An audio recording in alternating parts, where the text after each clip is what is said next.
issue that it's still currently meeting an unmet need, and that is something that we should clearly continue to think about.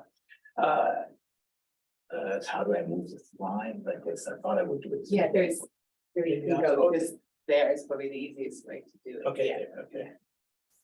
Very good. Doesn't seem to work. Oh, there we go. Okay, and I don't have a pointer there. Do they work or not? No, I don't really need it. I can work without it. Early on, so this is 2020. We had a new disease we needed to treat. Various options. One that's the some antiviral drugs. Some of them went through as remdesivir. Some others, which was also possibly increased immune response, has not. It was chloroquine as an example.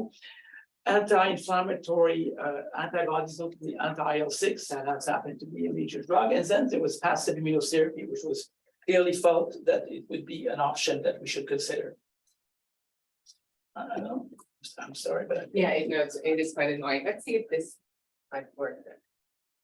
This is a delay. this one. Okay. Okay. Yeah. Oh, there we go. Yes. Okay. So if we zoom on the immunotherapy aspect, so very quickly, so there is convalescent plasma, we'll be talking about it. There is polyclonal antibodies as a possibility, obviously monoclonal antibodies, which has been a very important aspect of treatment.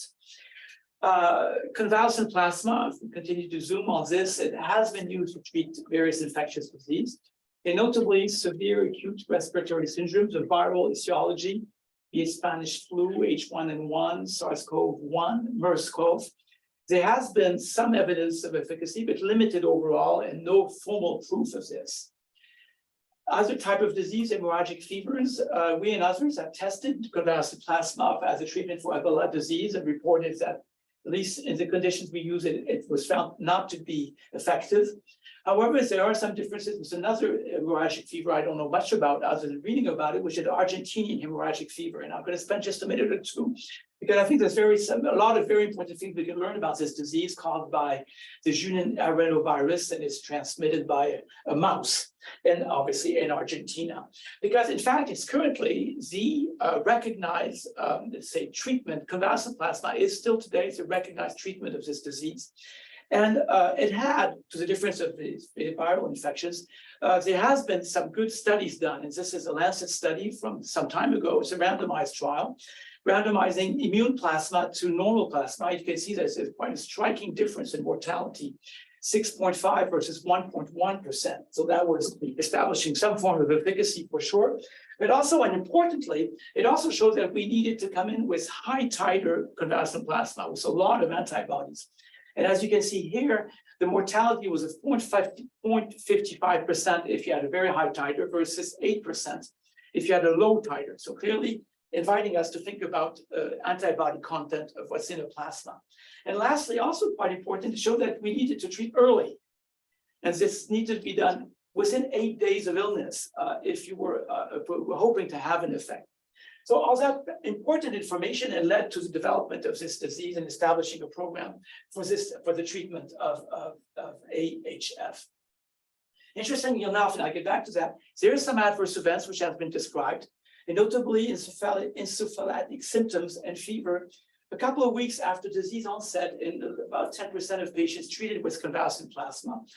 More rarely in patients not treated with antibody, but still existing, and overall effect. Pathophysiology currently not well understood, at least of what I could read about it, but just to keep in mind. But basically, what this was telling us is for efficacy, we needed high titer plasma and early administration. And that's something clearly that we've been able to demonstrate now, I think, in the field of COVID-19 convalescent plasma. I'm not going to spend a long time here, but just to say that early on, we did notice that there was a very brisk immune response with antibodies produced in every patient, except for the immunosuppressed patients I'll be talking about later. But that brings us to the idea that we can have plasma with antibodies. These antibodies have very classic immune functions, be it virus neutralization, be it antibody-dependent viral lysis, be it presenting antigens to the cellular part of the immune response, or what we call ADCC, antibody-dependent cytotoxicity. This brings us to the fact that we can collect this plasma from these convalescent recipients now, patients now donors.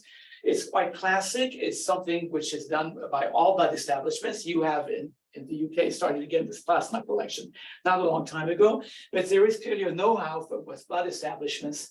And this is what we call apheresis plasma, and this could be outside of COVID-19, plasma for direct therapeutic purpose, or plasma for fractionation.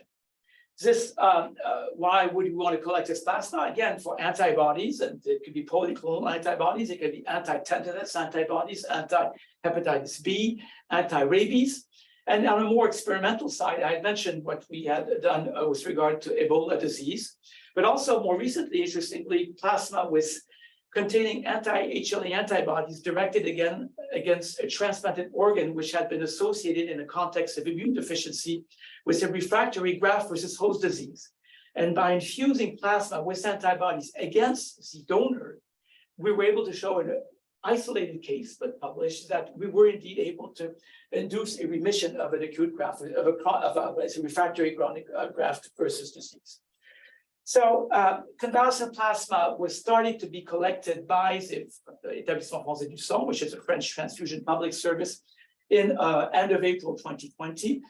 Briefly, very standard ways of collecting it. 14 days of delay since the end of symptoms resolution, at least. Standard apheresis procedure, 650 mLs.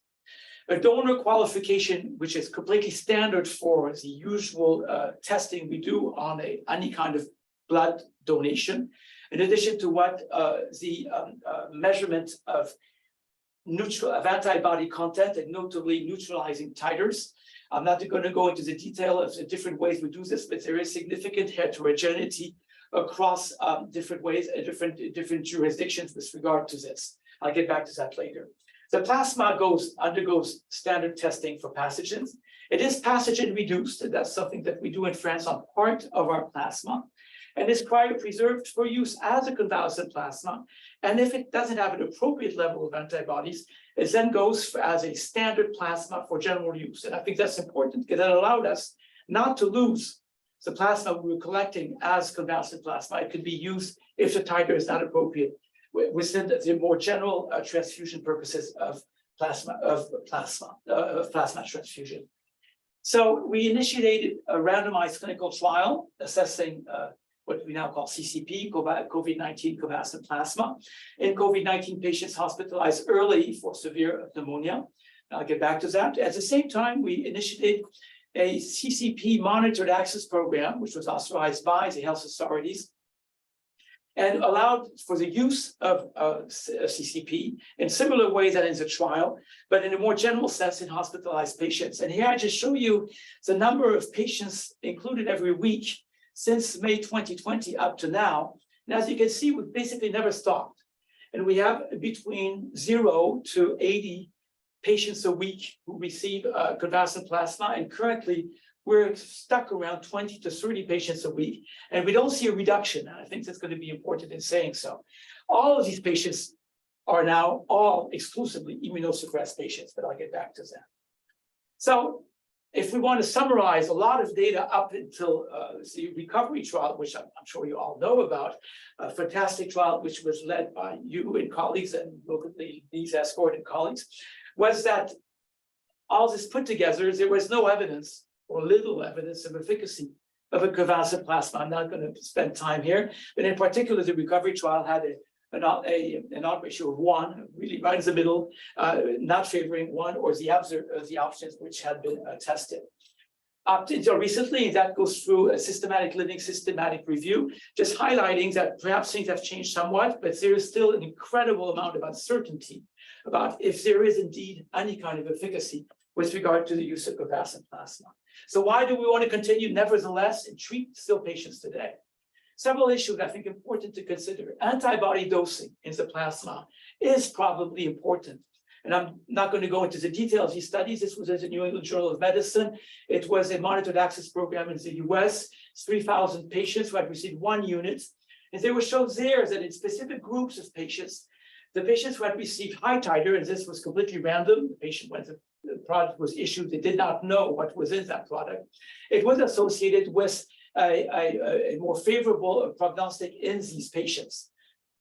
That was first piece of information. Another study done in Argentina, which I'll get back to later, this is time plasma early on, before patients are hospitalized. And as that study, which was a positive study, by the way, showed that for the patients who had received a high titer, the reduction in the risk of hospitalization in these vulnerable patients was at 73.3%, versus only 31% if it was low titer. So there again, suggesting that titers antibody content was important when issuing these blood components. And this is a German study called CAPSID trial. Overall, it was a negative study, but when one looked into the patients who had received high titer versus low titer plasma, once again, it's completely random. There is no ability to choose what plasma those patients were receiving. And just you can look at the probability of overall survival. And there's a clear difference between the blue curve, which is the patients who receives a high titer plasma, versus the red curve, which is a low titer. It's a red curve very close to the control group, which is the yellow, the green curve. So I think rather strong data about the fact that we should look into the dosage. Other aspect is timing. And there are also a number of studies, probably some of you know. This is again the Argentinian study I referred to earlier, which, as I mentioned, was a positive study with regard to the fact that early on, that is less than 3 days after the initiation of symptoms, that this really is short, the plasma is efficient in such a setting. This was an American study, which was not a positive result up front. These were patients who were at the emergency department in the US and were referred to for COVID. And they were randomized, expecting that for those who were asked to stay, to go back home.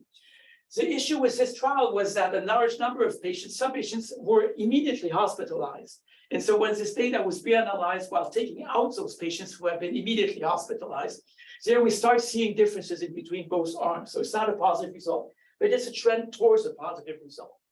A more positive result is this, again, another study in the US, where show this time it's not in vulnerable patients, it's again early plasma infusion. We are at less than 7 days, within 8 days after symptoms.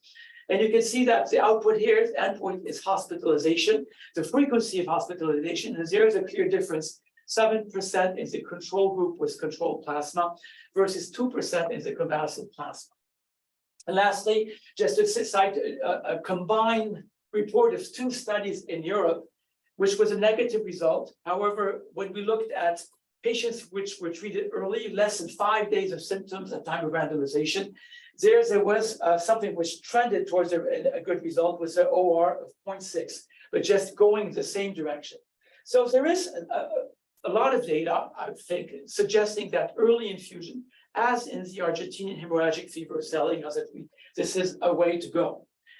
At the same time that all that data was generated, in France, we had this monitored access program, and we started using plasma in immunocompromised patients.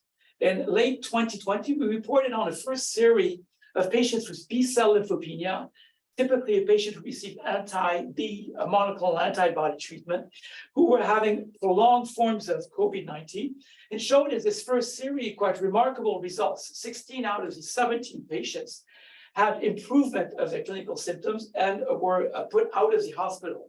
There was 1 death only out of the 17 patients, and no adverse events were reported. And so this got us very interested in using convalescent plasma in such a setting, and brought us to systematically use it only in that indication further on in 2021 and 2022.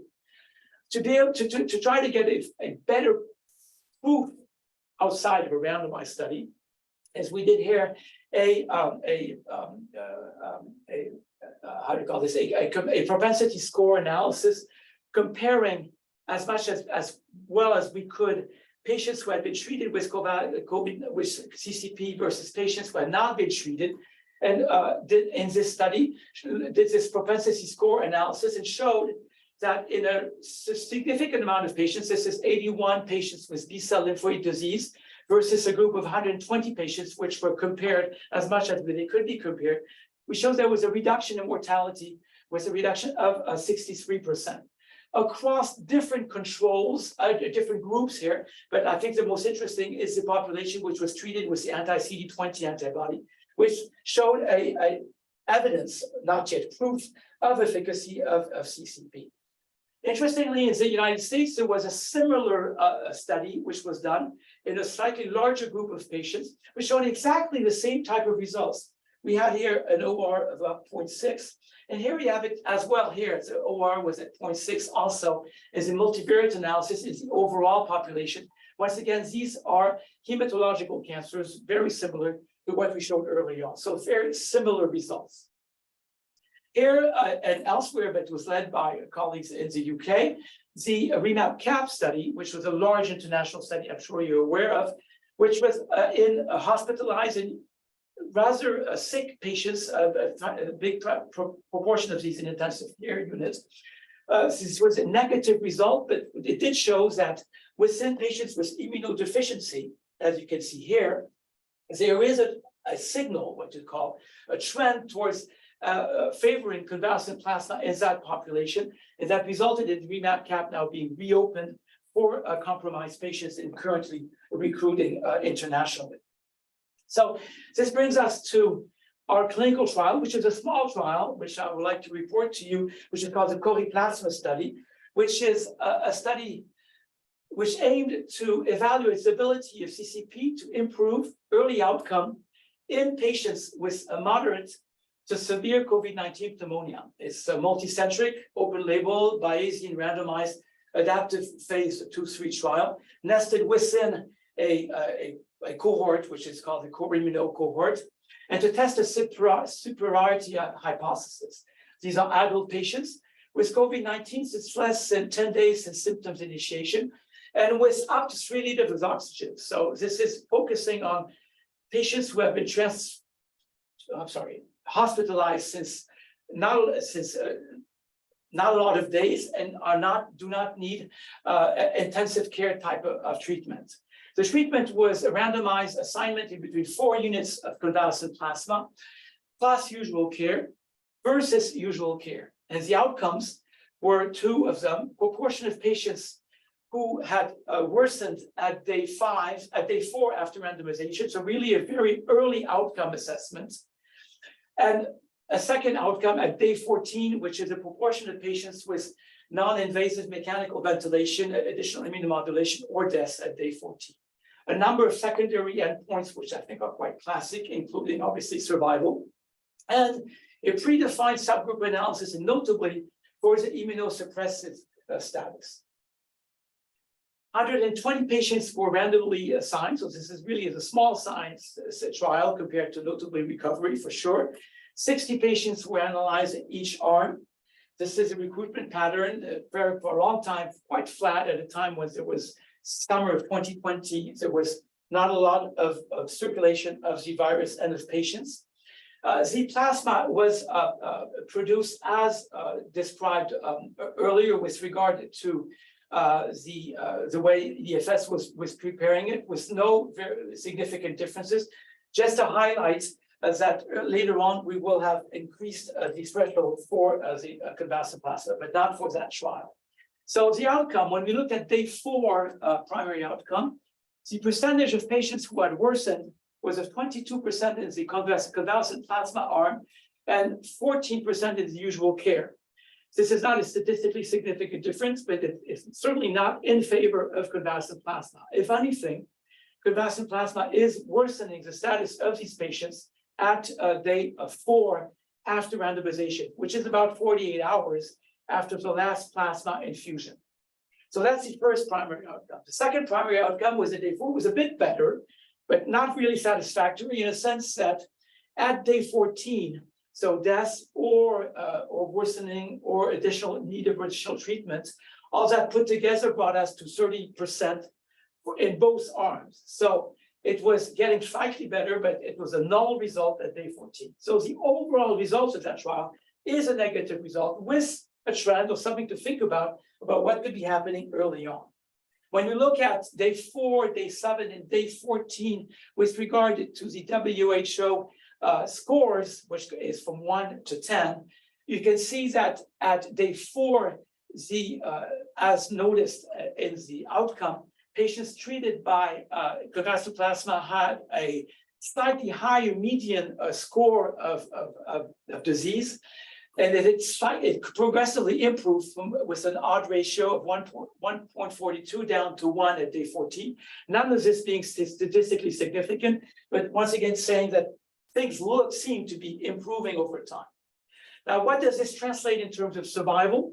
This is a survival curve, so there's overall not a lot of mortality in this trial. And if there is a difference, this time the difference is in favor of the convalescent plasma, with an odd ratio at day 14 of 0.4 for mortality and 0.51 at day 28. Because there's a small number of patients that does not reach statistical significance, all we can say is there's this probably a trend towards a better survival in patients receiving convalescent plasma. In the subgroup analysis, looking now at the patients with underlying immunosuppression, similar trends, but the curves seem to separate a bit more. And we have now an odd ratio of 0.39. The confidence intervals are not as wide, but it does not stay over 1, so it's still not significant. But nevertheless, with once again, the idea is that if there was a direction which can be given here, it is increased survival in the patients receiving convalescent plasma, and this is within the patients who are immunosuppressed. It's a limited number of patients, as you can see, 21 patients in the convalescent plasma group and 26 in the standard treatment group. But to highlight that, and to say that when you look at the other patients, so those at least not reported as with immunosuppression, you can see that there is no difference. So basically, if there is a difference, it's within the immunosuppressed patients, and it is with convalescent plasma. So in conclusion, this trial tells us that CCP did not improve early outcome in patients with moderate forms of COVID-19 pneumonia, that there was a trend towards CCP-associated early transient respiratory worsening, as well as an increased day 14 and day 28 overall survival. And that's again, these are trends for both of these aspects. And that when one looks at the subgroup of immunosuppressed patients, there may be a stronger signal, but still it's only a trend of reduced mortality in immunosuppressed patients treated by CCP. So at this point, I would like to focus on this observation, which once again is not statistically significant, but did get us intrigued and wondering what this could be. Is indeed convalescent plasma able to induce some form of pulmonary worsening? And as you may know, and has been discussed in a number of other settings, is the fact that could be what we call antibody-dependent enhancement or enhanced respiratory disease, was a question mark. And this was a review in 2020, which develops the idea, which has been described with dengue virus as an example, but also with RSV or measles, where you have two distinct mechanisms by which antibodies could be mediating enhanced disease or enhanced infection and possibly enhanced, let's say, viral replication. One mechanism is for macrophage tropic viruses, such as dengue virus, where antibodies can increase viral infection of monocytes or macrophages via the receptor for the FC receptor by the FC receptor of the IgG mediated endocytosis, and it can result in more disease, and it can result in the production of infectious particles. A second mechanism is for other viruses which are not able to directly infect cells such as macrophages, and that's what you can see for as an example with the measles, is that we have a formation of immune complexes with viral antigens, and notably into airway tissues, resulting into pro-inflammatory cytokines, activation and complement, and basically lung inflammation, which is very much what we do see, by the way, in COVID-19 and causing an acute respiratory distress syndrome. Early evidence suggested that if anything of this existed for COVID-19, it was more the second mechanism than the first mechanism. Also, at the same time, some more in vitro and animal and mechanistic studies with regard to that was able to demonstrate that one could isolate antibodies directed against various domains of the spike antigen of SARS-CoV-2, being RBD-UNTD, and that some of these antibodies demonstrated a capacity to mediate Fc gamma R dependent or independent infection enhancement. So this is not disease enhancement, but infection enhancement. And that both types of these antibodies, which were capable of enhancing infection, were, to the contrary, able to protect in vivo against SARS-CoV-2. And experiences in monkeys showed that despite this overall favorable effect of these antibodies, some of the monkeys tested here, 3 out of 46, had higher lung inflammation scores when treated by antibodies before improving their disease. And so I find this interesting with regard to what we were observing in our study. And we continue looking into this and now look into what has been reported with regard to adverse events with convalescent plasma.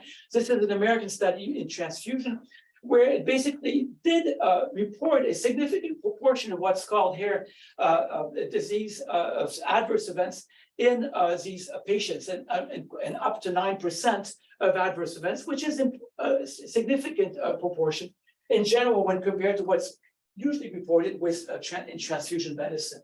In another study, I'm not going to detail, in a much larger group of patients, we don't see how many patients there, but I think it's over 10,000 patients reporting adverse events in the US, enables us to give us some figures. And so I'm not going to go into the detail, but just to say that something that does strike us is when you look at what's reported usually in standard hemovigilance programs. It could be, I think, SHOT in the UK or our hemovigilance programs in France. You have per product a frequency of allergy, as an example, or of what you call TACO, which is overload, transfusion-related overload. And so you get frequencies out of 100,000 blood components. And so, you know, this is what's reported in France for both of these frequencies. And now, just as a small exercise, if you take what's reported as the hemovigilance data, let's take allergy. So 114 per 100,000. So there's obviously underreporting, that is for sure. But that's what the figure we have. And you look at what's been reported with regard to the CCP program in the United States. So it's 95,000 patients here. It's 95,000 transfusions there, in the US versus 260,000 plasma transfusions back in France. You see that's a TACO trally, the allergy, is 116. So it's basically the same frequency, 114 versus 116. No difference for the allergies. However, there's a significant difference for what's called globally the TACO and the trally, which is the inflammatory response you can see after transfusion, where you have a very significant difference in frequency. So does that just mean that because these were patients which were hospitalized for pneumonia, they were very much looked at their lung function and that there was much less underreporting? Is this really something which is does exist in terms of increased frequency? I think it's things we still don't know, but I think it's interesting to report.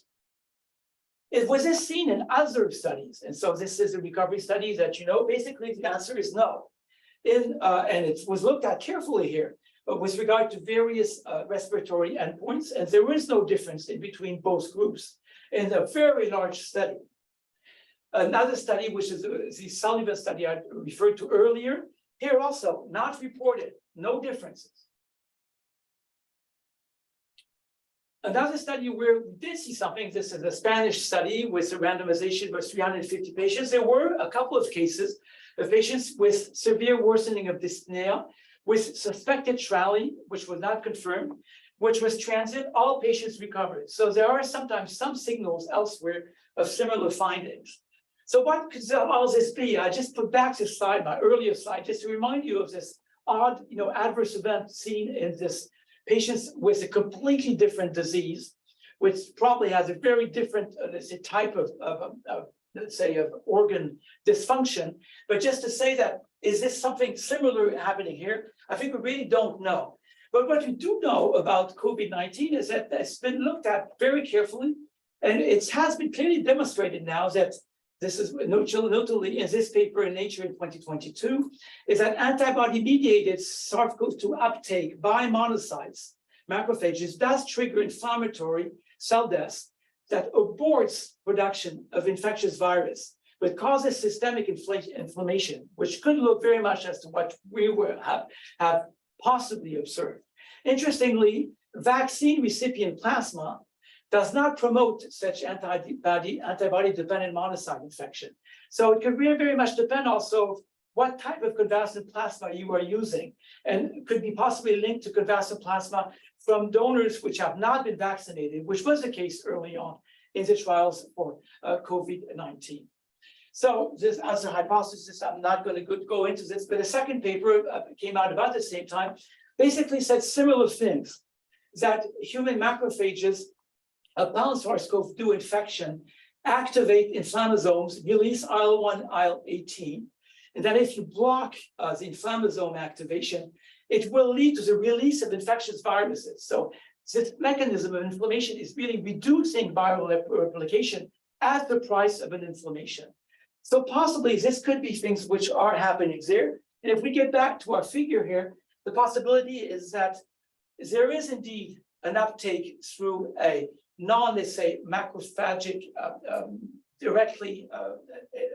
there is an uptake by the macrophages of the virus, but instead of producing active virals, it in fact inhibits it, and it induces the inflammation, which is seen as thought up to recently with regard to what could be the result of the antibodies produced after SARS-CoV-2 infection. So basically, I did develop this because I think it's an interesting observation. We don't know too much what exactly to think about this and how to push forward, but there is, so once again, the possibilities of a transient lung worsening early after COVID-19 convalescent plasma transfusion. And importantly, two things. One, it doesn't seem to prevent a favorable outcome. And secondly, it's probably very difficult to distinguish from all other causes of very similar pulmonary dysfunction in these patients, be it COVID-19 disease by itself, but also possibly other complications which can be seen after transfusion. So what about things as move forward? There has been an issue, obviously, with variants. You're all well aware of this progressive emergence of variants which evade immune responses. I'm not going to go into the detail of these variants here, but just to say that when we look and you have here different responses against different type of variants from on the left side here, each time the original virus up to XBB, which was a couple of months ago, still currently one of the current viruses, the current variants. You can see that there is, for as we move forward, declining capacity to respond to neutralize effectively the virus. And this can be seen across different settings. This is after a vaccination, 3 shots, 4 shots. This is 3 shots plus a bivalent vaccination, or if you're vaccinated with the breakthrough, and depending on what type of breakthrough you have, basically showing that you do have immune resistance, which is emerging. That has a different direct consequence for the monoclonal antibodies. And as you know, progressively, as we move from, let's say here, from B1 to BQ.1.1, there has been increased resistance to monoclonal antibodies. And so BQ1.1, none of them were sensitive. Currently, sotrovimab has perhaps some sensitivity with regard to one of the variants of interest currently, which is XBB. Quite fortunately, it was rapidly demonstrated that a way to deal with these variants with regard to convalescent plasma was to collect high titer plasma from convalescent vaccinated donors. And this was shown early on in 2021, showing here that if you moved from a situation of just convalescent plasma against different variants to now convalescent plasma and vaccination, you would increase significantly the titers and also the ability to respond to variants to which the donor has not been exposed to. And this is how currently we collect plasma for our patients. This is shown here also. This is a study by Heli Harbala and colleagues from the UK, where they did, I think, two very interesting things. First of all, they compared directly plasma from two trials, the REMAP-CAP trial, which I showed to you early on, and the trial of the Lipster study, which is called here the Argentinian trial. And it's interesting to show here that when looking at the anti-IgG titer, so looking into the antibody response, one cannot say that there are major differences in between both of these plasma in the different trials, especially if we focus on the plasma which were within the threshold, admitted threshold for both of these trials, which is in the center of this figure here. And so, second thing that they showed here as well is one now looks at these convalescent vaccinated recipients. Once again, you increase significantly the response, the antibody titer. So similar things in France when we continuously assess the potency of our plasma. Here we're looking at plasma which was collected in July to October 2022, so a little less than a year ago, and looking at their potency and their response to two variants, BA5 and BQ1.1. BA5 is in orange, BQ1.1 is in green. You can see, and as expected, that there's a relationship in between the quantity of antibodies as assessed by ELISA versus their neutralizing capacity, as that's expected, and it's fortunate enough. And what you can see also is that despite the fact that these donors had not been exposed to any of these two different variants, you are still able to select plasma which are able to, which we generally qualify as high titer plasma, which is over 3,000 to 5,000, what you call binding antibody units per ml. So we can still currently identify and select among our donor pool donors who are able to have a sufficiently high titer antibody response. And this is just to show you over time, over the last trimesters, 2022 to 2023, the plasma we collect in France, on average, we are with the binding antibody unit per ml, rather high, around 7,000, which is quite satisfactory, but it's becoming more and more difficult because recently infected donors, we have less of them, because recently vaccinated donors, we have less of them as well. And so we're currently in a difficulty with regard to the recruitment of these donors. As I mentioned earlier, we continued, nevertheless, and our clinicians, a number of clinicians are requesting convalescent plasma to treat their immunosuppressed patients.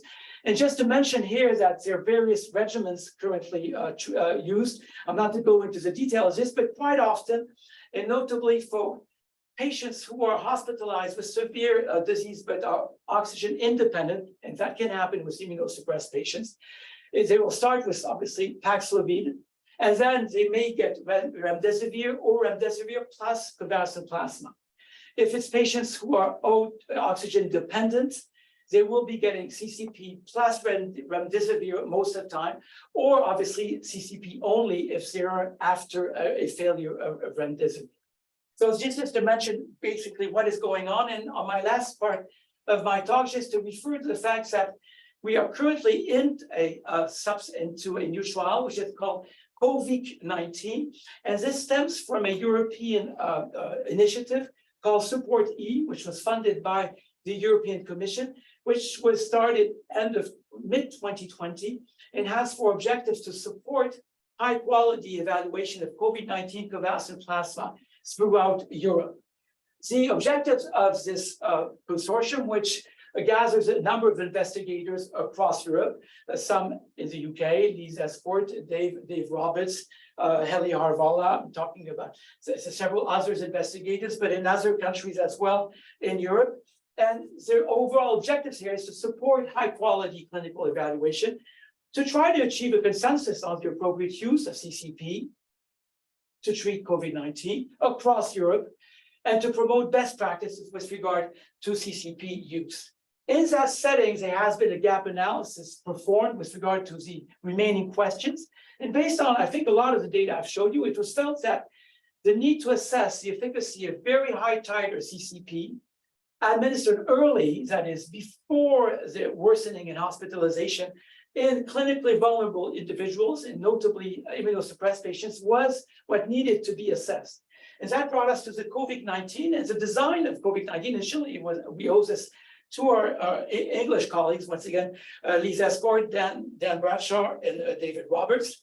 And this trial, which was started now about a year ago, took some time to get started. There was issues regarding what could be considered for our patients, and especially in the consideration of the increasing resistance to monoclonal antibodies, the need for alternative treatments increased, and that brought us to the COVID-19 trial, which is assessing very early treatment with CCP, outpatient treatments. It's high amount of neutralizing antibodies, though it has a couple of rules written down here. If we stay with the BAU per ml I was referring to earlier on, we need over 4,000 units per ml. So it's basically what we're currently doing in France with regard to our patients, but it is high titer. So this plasma is infused within 7 days of start of symptoms in vulnerable patients. We had thought about two cohorts, one less than over 70 years old, but vulnerable, over 70 years old or felt to be vulnerable, equivalently vulnerable to COVID-19. And this was in patients which are not vaccinated. In a cohort 2, in immunocompromised patients, be it vaccinated or non-vaccinated, because obviously there it is of lesser importance. In both of these cohorts, which are independent, randomized standard of care versus high titer CCP, and the primary endpoint being hospitalization due to progressive COVID-19 or requirement for oxygen or deaths within 28 days from randomization. And this protocol is not 4 units of plasma which are infused, but 2 units of plasma infused, and if possibly very early on, in order to stay within the few days after initiation of symptoms. This trial has, so as I mentioned, started a year ago. It's coordinated by my colleagues in France. It's with German colleagues, Uwe Schritzenmeyer, Gerhard Seifried. In the UK, I mentioned Lisa Escort, Daniel Bradshaw, David Roberts. And the Netherlands with Bart Rinders, and France with Eric Toussireau. We, at this moment, it's our German colleagues who have been especially active, and they were the first to open the trial about a year ago. They've randomized 95 patients in this trial. More recently, the Netherlands have opened a center with 10 patients randomized. In France, we're not doing too well. We've opened just 2 centers, and only recently, with 2 patients entered. And we are hoping that there will be centers being opened in the United Kingdom shortly. So this is the enrollment curve for this trial. It's okay, despite the fact that we would like to see something a bit steeper, notably more recently, especially in consideration of what I will be discussing now, is that all these patients have been recruited in only one of the 2 cohorts. The cohort 1, which is the vulnerable patients not vaccinated, for different reasons that I don't have time to get into, we were unable to recruit patients. However, in cohort 2, which is immunosuppressed patients, we were able to do so. And in that cohort, so 107 patients enrolled in all, that's exactly 30% of the planned enrollment of 340 patients in each cohort. And what's planned at that time is that there's an intermediate analysis to look into the primary output endpoint, which is the frequency of hospitalization, and to see if there's a need to adjust the sample size. And we had put in a maximum patients per cohort, which we felt was achievable, which is a little over 1,000 patients. That intermediate analysis is ongoing. Currently, what we can say is that, and not completely unexpected in view of the, well, now not expected, but certainly unexpected when we thought about this more than a year or 2 years ago, was that the frequency of hospitalization is not close to what we could have expected based on the trials I referred to you earlier, notably the literature study or other trials, which said that was about a 30% hospitalization rate in these vulnerable patients. We're clearly going to be much lower than that. So that's going to mean that we need to think about what are the next steps for this trial. And now all options are currently open, and that's the current discussion and assessment we're currently making.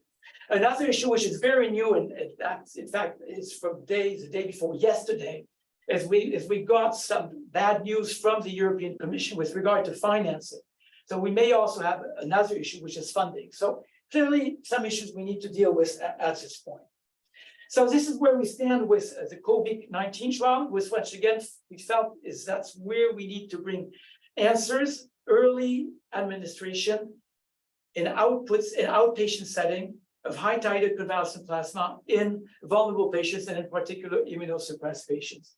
So as a conclusion here, what can we say is that there is, at least I hope I've convinced you, that there is increasing proof of efficacy of high titer convalescent plasma in immunocompromised patients hospitalized for severe COVID-19, or for vulnerable patients, not specifically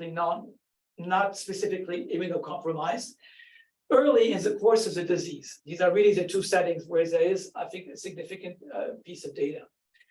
One needs to keep in mind that possibly, and on rare occasions, a CCP may be associated with an early transient lung worsening, which needs further investigations. In a more general sense, convalescent plasma, therefore, may be of a particular interest early on in the pandemic. Clearly, we're no more in that setting, or in a pandemic. That is before the vaccines, before the monoclonal antibodies, or after the monoclonal antibodies, if we could say so. It can be later on in a pandemic, upon emergence of immunoresistant variants, and that's the case where I think we are currently. And it could be throughout the pandemic for immunocompromised patients for whom we cannot propose an immunization regimen or other approaches which rely on the immunocompetence of these patients.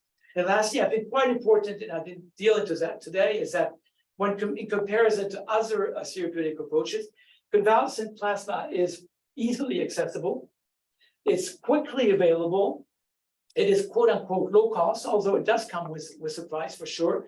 We call overall agile and adaptable, that is, that can collect plasma from a given variant about a month to 2 months after emergence of that variant. So that's still a time lag, which is still so much shorter than the time lag we would need for a monoclonal antibody, or if that was to happen, fortunately that has not happened, that we need to rethink about what type of vaccine we should be using. And so overall, an important, I would think so, early response measure to a novel pathogen with epidemic potential in the future. And to get back to the title of my talk about unmet need, there is in immunosuppressed patients today very much a need for therapeutics. The convalescent plasma is certainly not magic, but it's providing at this moment some relief in different settings. Still very much needs to be done and assessed before any kind of formal proof. But I think that is clearly a setting where such things are needed today. Thank you very much. Thanks, Pierre. And I guess we have some time for question online. I can't see the people online, but I guess. Yeah, happy to take questions online. Or on site. Yep. Maybe I'll start. Thanks, very interesting.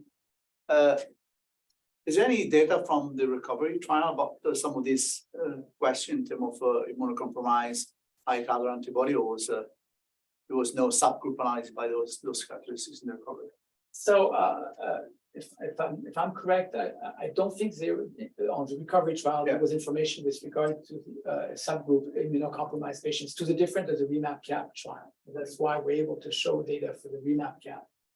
With regard to the titer, what we can say, and I showed this very briefly, it doesn't look very different than what was in the Argentinian trial, but I'm not aware of an analysis of dose response. I'm sure it's probably ongoing, but I must admit I don't know about it. I really enjoyed your talk. Thank you very much. I feel like I've learned a huge amount. So it was an area that I didn't know very much about at all. And so I'm interested in what you've kind of touched upon a little bit of these secular changes And I was kind of thinking there's secular changes that are happening with the variants of COVID, but also probably with your donor population as well, of who's eligible to give you blood at the right time. And so on this final slide, you did start talking about how adaptable it is and how you need this probably 1 month period between, so that you're always using the right blood at the right time. But perhaps, my question is around that actually. So how important is it to have the right donor population? And then, do the variants change so much that you can't keep up with it? Okay, well, so first of all, and that's why I just put up this last slide, that I did want to, obviously, all this, we owe this to the donor. I mean, it's the donors who allow it to do this. So I would want to acknowledge here very much the important role. That's why I put that slide up, just because it is important, and indeed. And the availability of donors to undergo apheresis plasma, we're so, I mean, lucky that is possible, and that we have donors accepting to do so. Now, with regard directly to your question, how well are we keeping up? I mean, we have not taken plasma collected 2 years ago and looked at its ability to neutralize XBB. But I bet we would not be happy with this for sure now. So how close can we be? Currently, and I decide to go this, I'm sorry, I didn't have perhaps enough time to go through this, but we've been able currently to be reassured that if we go the last 2 variants, if I would say so, something like that, we're okay. That is, we can still select out based on the antibody content a plasma which we reasonably which we think reasonably that it has the neutralizing ability against the variant to whom that donor has not been exposed. Now, it's a question of kinetics. Now, how long is that? I would presently, if I would have some kind of if I could have a wish list, I would want to be able to exclusively collect plasma from donors who've had at least one COVID-19 episode, but I quote it that way, within the last 2 months. But we're not able to do that. It's difficult to find. They exist. We all know about people around us who have COVID-19, but we really now need to go to them and kindly hope that they would accept to give plasma. Because other than that, I think we're in difficulty, and our clinicians are themselves telling us sometimes it's difficult that it's not controlled in any ways. We are, obviously, and I didn't say that, and I take the opportunity, we're collecting that data on all those patients that demand to access, but sometimes the impression of some of our clinicians is that we're not, our plasma may be not as potent as it used to be, because we may be running into the type of trouble of inadequate. Do you think some of these early trials that you showed, would that have been a problem there, that they weren't using the right donor population to show the positive effects that you were? But early on, there was no, let's say, vaccination, so it was just not there. But we could have focused, I think, all of us collectively at a much higher titer. I myself discovered the data of this Argentinian hemorrhagic fever afterwards, and I was unhappy with that, because it was right there, laying in front of us, what we needed to do. And I mean, for myself, only for myself, I think I would have pushed things a bit differently. Yeah. Thank you. So, I mean, at the other extreme, how much would natural infections have protected people from severe outcomes before the infections? Thinking about children. I missed the question. Sorry, how many? Sorry. Why didn't children, for example, have severe COVID-19 outcomes? Yet probably they would have been anyway as infections. Is it through a natural infection or? So you're asking me about the physiopathology of COVID-19 in children. I mean, is that the case? Just to say that I'm not an expert in that field. There are children who are doing severe forms of COVID-19 in a lesser frequency. And it's true also in young adults versus late adults. And there are some hypotheses, one of them being the presence of autoantibodies against interferon alpha, as an example, type 1 interferon, which the percentage increases with time. And you have them more frequently in older patients, so that could be an explanation for severe COVID-19. But I'm not sure am I answering your question, or maybe not? I guess I'm wondering that here you are sort of looking at treatments for people who have already had a severe disease, which is more hospitalized. Oh, you're talking about early treatment? Yeah. Well, indeed, yes, and that's what was suggested in early on in the Argentine hemorrhagic fever studies, that one needed to arrive early, and indeed the data available up to now, that suggests that intervening early before worsening and before hospitalization is certainly the way to go. Is that your question? Yeah, I guess I'm thinking for the immunosuppressed people, if there's a way to challenge their system before they sort of get hospitalized. But yes, That's give you a positive outcome more than waiting. that's what we're trying to do with COVID-19 currently, is that treating, randomizing such patients early on before they are require hospitalization. And indeed, we would like to see this. And by the way, I think it's something we're looking into viral load and the genomics of the virus in these recipients. And indeed, and I think that's what you're referring to, is that early intervention, early immunotherapy intervention in these patients may have quite a favorable let's say, outcome with regard to such aspects in those patients where often they have prolonged circulation of the virus, prolonged virus and disease. I don't know how to say this. I mean, virus burden for a long time. Sorry. Excellent. Well, thanks. If there's no other question, we'll close it here. So, Excellent. thanks, Pierre. Thank you very much. Thanks to our colleagues online. Thanks to everyone online.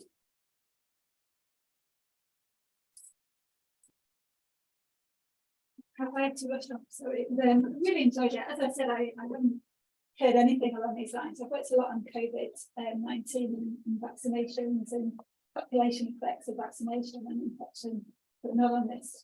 Thank you. The CCP side. So thank you very much But for teaching me today. oh, okay. Well, I mean, that was Yeah, yeah. Thank you No, very it was much. really insightful for me. Is there any difference with the T cell you're talking about B cell deficiency? What about T cell? Just gonna stop the recording there. Just make sure.